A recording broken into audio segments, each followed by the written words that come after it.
John? Oh, sorry, just really point. I think it's quite interesting actually. You mentioned the case there that, I mean, earlier on we said that there's nothing that can identify the difference between socioeconomic backgrounds, etc., that parents care more and less. So, I don't know how you say however, and then you brought out the point earlier on that,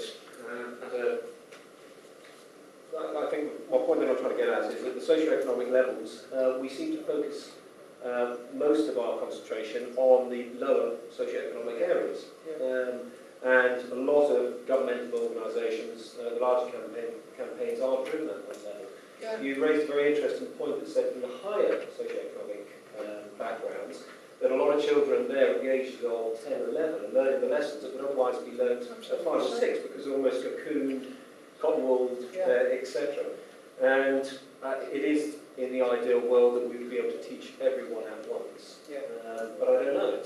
I mean, developmentally, let's face it. How do we cover a wider spectrum? Because so much is focused. I mean, the ROSPA campaign, for example, Safe at Home, fantastic campaign, focused at lower disadvantaged area. That's largely, the reason for that is because the casualties or the exposure to risk tends to be higher in those areas.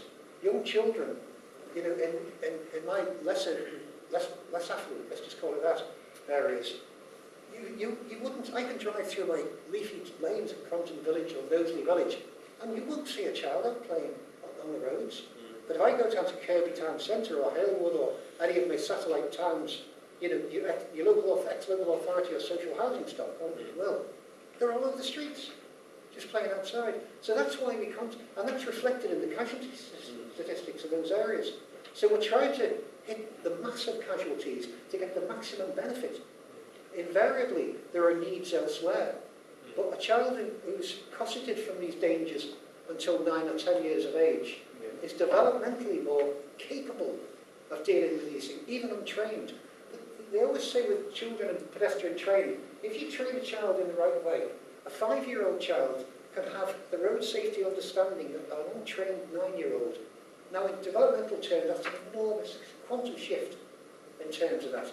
But nevertheless, without training, an untrained 9-year-old is in a better position to be able to cope than an untrained 5-year-old, simply because of the way that children conceptualize and develop and understand and their own capabilities, physically and cognitively, improve so much over those 3 or 4 years. So yeah, you're right, there is an issue, you know, of, it can almost appear that you're almost ignoring the more affluent areas. You're not really doing that.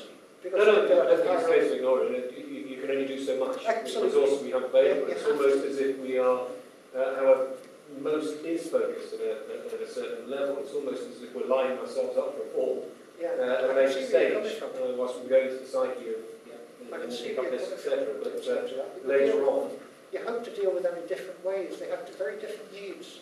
It's slightly further up the age spectrum. That's a very good point, actually, that you deal with the needs of the individual.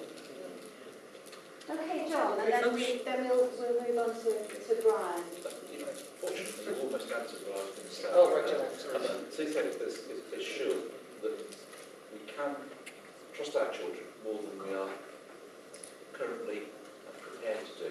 We have to release a little bit of control. Yeah. And the notion that you can, through experiential learning, make a 5-year gap, make up a 5-year gap, which is entirely based on discovery learning, is an extremely important part of CSEC's purpose. It says, we don't do discovery learning, that's really bad news, but we do planned experiential learning, which is high quality and practical. And it takes place wherever we can, in the place where the injury could occur. Because it's then contextual.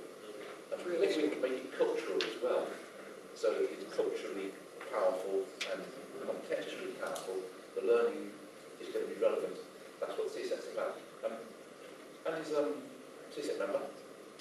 And I think that if you take away your CDs and you have a little look, some of you I'm sure will find what he's suggesting quite challenging, because it's challenging. There's nothing wrong with that. No, but the point is that as CSEC members, we make ourselves available to each other. And on Andy's behalf, I'm sure that we will welcome any follow-up comments. Yeah, absolutely. I'd love to. We're all on a learning journey here, and I haven't got all the answers to all the problems out there. something we can share between each other. It's got to be to the benefit of the whole. Thank you very much, Andy.